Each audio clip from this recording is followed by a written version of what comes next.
আহাদ, ভারতীয় দূতাবাস অভিমুখে বিএনপির পদযাত্রা কর্মসূচিতে রামপুরায় পুলিশের বাধা দেওয়ার খবর পাওয়া গেছে। তো সার্বিক পরিস্থিতি এখন কেমন দেখছেন, বিস্তারিত জানাবেন।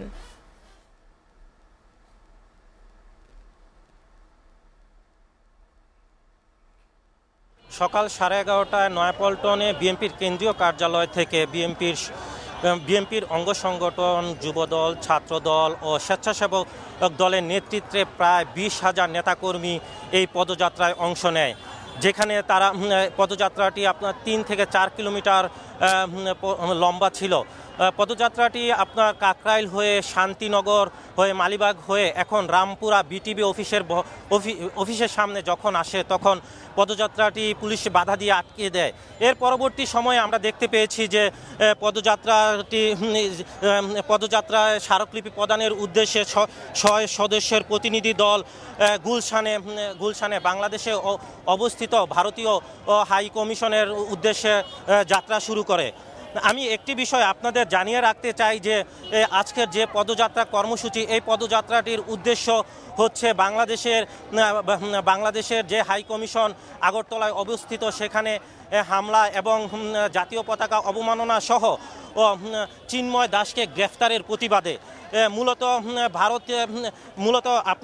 মূলত এই উদ্দেশ্যে এই পদযাত্রা কর্মসূচিটি পালন করছে বিএনপির সহযোগী সংগঠন। পদযাত্রার মাধ্যমে তারা একটি বার্তা ভারতের সরকারকে দিতে চাচ্ছে, সেটি হচ্ছে যে সার্বভৌমত্বের প্রশ্নে দেশের সর্বস্তরের জনগণ ঐক্যবদ্ধ। পদযাত্রাটি যখন শুরু হয়, আমরা দেখতে পেয়েছি পদযাত্রাটি শান্তিপূর্ণভাবে এবং সুশৃঙ্খলভাবে কাকরাইল মোড়, মালিবাগ মোড় প্রদক্ষিণ করে এবং পদযাত্রা শুরুর পূর্বে সংক্ষিপ্ত বক্তব্য রাখেন বিএনপির সিনিয়র যুগ্ম মহাসচিব অ্যাডভোকেট রুহুল কবির রিজভী। তিনি ভারতকে হুঁশিয়ারি দিয়ে একটি কথা বলেন যে ভারত বাংলাদেশে যে ভিসা থেকে শুরু করে যেসব বিষয়ে নিষেধাজ্ঞা দিয়েছে, এতে অর্থনৈতিকভাবে এখন বিপর্যস্ত হয়ে পড়েছে ভারত। আমার হাতে আপনারা একটা জিনিস দেখতে পাচ্ছেন যে এটি হলো স্মারকলিপি। এই স্মারকলিপি প্রদানের উদ্দেশ্যে মূলত 6 সদস্যের প্রতিনিধি দল গুলশানে ভারতের হাইকমিশনের উদ্দেশ্যে যাত্রা শুরু করে।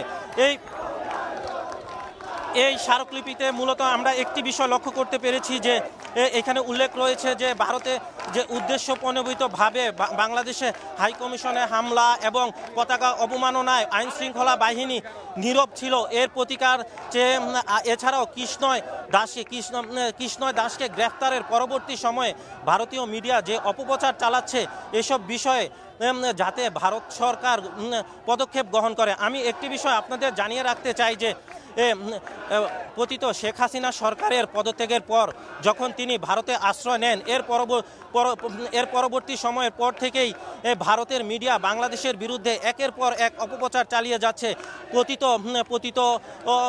কথিত সংখ্যালঘু নির্যাতনের কথা বলে তারা বাংলাদেশের বিরুদ্ধে একের পর এক অপপ্রচার চালাচ্ছে। এরই প্রেক্ষাপটে 3 ডিসেম্বর ভারতের হাই কমিশন বাংলাদেশে নিযুক্ত ভারতের রাষ্ট্রদূতকে পররাষ্ট্র মন্ত্রণালয় তলব করে এবং তলবের মাধ্যমে